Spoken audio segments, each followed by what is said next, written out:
சாதம் சப்பாத்திக்கெலாம் ஏற்ற மாதிரி 10 நிமிஷத்துக்குள்ளே வீட்டில் முட்டை மட்டும் வச்சு ஒரு அருமையான ஃப்ரைட் ரெசிபி தான் ஃப்ரெண்ட்ஸ் பண்ண போகிறோம். வெல்கம் ஸ்டாமினா சமையல். நல்லா காரசாரமான எந்த முட்டை ஃப்ரை எப்படி செய்யணும் வாங்க வீடியோவில் போய் பார்க்கலாம். வீடியோக்கு பார்க்கணும் நம்ம சேனல் நீங்கள் சப்ஸ்கிரைப் பண்ணிக்கிறேன்னா சப்ஸ்கிரைப் பண்ணிக்கோங்க. பக்கத்தில் பெல் பட்டனை ப்ரெஸ் பண்ணுங்கள். பேன் சூடான இதில் 5 டீஸ்பூன் அளவுக்கு எண்ணெய் விட்டுக்கலாம். எண்ணெய் நல்லா சூடான இதில் 3 பெரிய வெங்காயம் அதை பார்த்திங்கன்னா பொடியாக கட் பண்ணி வச்சுருக்கோம். அதை நல்லா ஃப்ரை பண்ணிக்கலாம். வெங்காயம் இந்த அளவுக்கு நல்லா பொன்னிறமாக வதங்கி வரும்போது இது கூட 2 பச்சை மிளகாய் சேர்த்துட்டு ஃப்ரை பண்ணிக்கலாம். பச்சை மிளகாய் நல்லா ஃப்ரையாக இருந்து கொஞ்சமாக கருவேப்பிலை, இது கூட 1 டீஸ்பூன் அளவுக்கு பார்த்திங்கன்னா பூண்டு துருவி போட்டிருக்கேன். 3/4 டீஸ்பூன் அளவுக்கு இஞ்சி துருவல். என்ன பார்த்தீங்கன்னா தேங்காய் எண்ணெய் சேர்த்துக்கிட்டீங்க, நல்ல மனமாக இருக்கும். நான் பார்த்தீங்கன்னா தேங்காய் எண்ணெய் சேர்த்துருக்கேன். மீடியம் ஃப்ளேம்லேயே வச்சு நல்லா ஃப்ரை பண்ணதுக்கப்புறம் அது கூட 2 தக்காளி பழம்,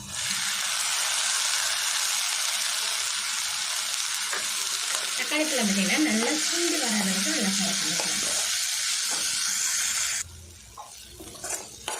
தக்காளி பார்த்தீங்கன்னா நல்லா சுண்டி வர அளவுக்கு நல்லா ஃப்ரை பண்ணிட்டேன். இப்போ ஃப்ளேம் லோ ஃப்ளேம் வச்சுட்டு நம்ம மசாலா பொடி ஆட் பண்ணிக்கலாம். மஞ்சத்தூள் பார்த்தீங்கன்னா 1/4 டீஸ்பூன் அளவுக்கு, மிளகாத்தூள் 1 டீஸ்பூன், மல்லித்தூள் 1 teaspoon, garam masala 1 teaspoon. Low ஃப்ளேம்லேயே 1/2 நிமிஷம் நம்ம ஃப்ரை பண்ணிக்கலாம்.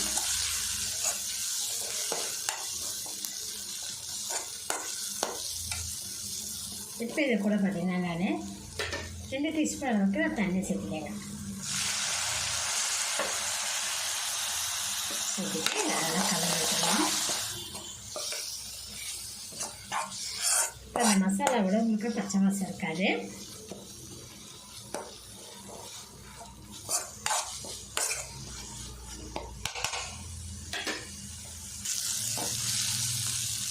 மசாலா நல்லா வதங்கி எண்ணெய் பார்த்திங்கன்னா தெரிஞ்சு வந்துட்டுருக்கேன். இப்போ இது கூட பார்த்திங்கன்னா 5 முட்டை நான் பாயில் பண்ணி எடுத்து வச்சுருக்கேன். அதில் சேர்த்துக்கலாம்.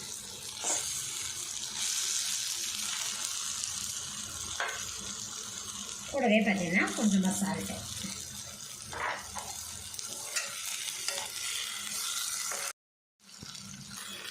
மசாலா வந்து பார்த்திங்கன்னா நல்லா மிக்ஸ் பண்ணி ஃப்ரை பண்ணிவிட்டேன். இப்போ இது கூட நான் 1 டீஸ்பூன் அளவுக்கு ஜீரகத்தூள், 1 டீஸ்பூன் அளவுக்கு குருமிளகுத்தூள், கூடவே பார்த்திங்கன்னா பொடியாக நறுக்கின கொத்தமல்லி இலைகள். இப்போ நல்லா மிக்ஸ் பண்ணிக்கலாம். இது செய்கிறதுக்கு பார்த்திங்கன்னா 5லேருந்து 10 நிமிஷம் வரைக்கும் தான். நம்ம அதுக்குள்ளே பார்த்திங்கன்னா டக்குன்னு போயிட்டோம். பாருங்கள், டக்குன்னு நல்லா ரெடி ஆகிடுச்சு. இப்போ மசாலா ஃப்ளேவர் முட்டையை வச்சு காரசாரமான ஒரு தொக்கு பண்ணியிருக்கோம். பாருங்கள், சாதம் சப்பாத்திக்கெல்லாம் சைடு சேர்க்கணும்னா டக்குனு இதை செஞ்சிடலாம். நீங்களும் இது போல் செஞ்சு பாருங்கள் ஃப்ரெண்ட்ஸ். இந்த ரெசிபி உங்களுக்கு பிடிச்சிருந்தா லைக் பண்ணுங்கள், மறக்காம நம்ம சேனலை சப்ஸ்கிரைப் பண்ணிக்கோங்க. நன்றி.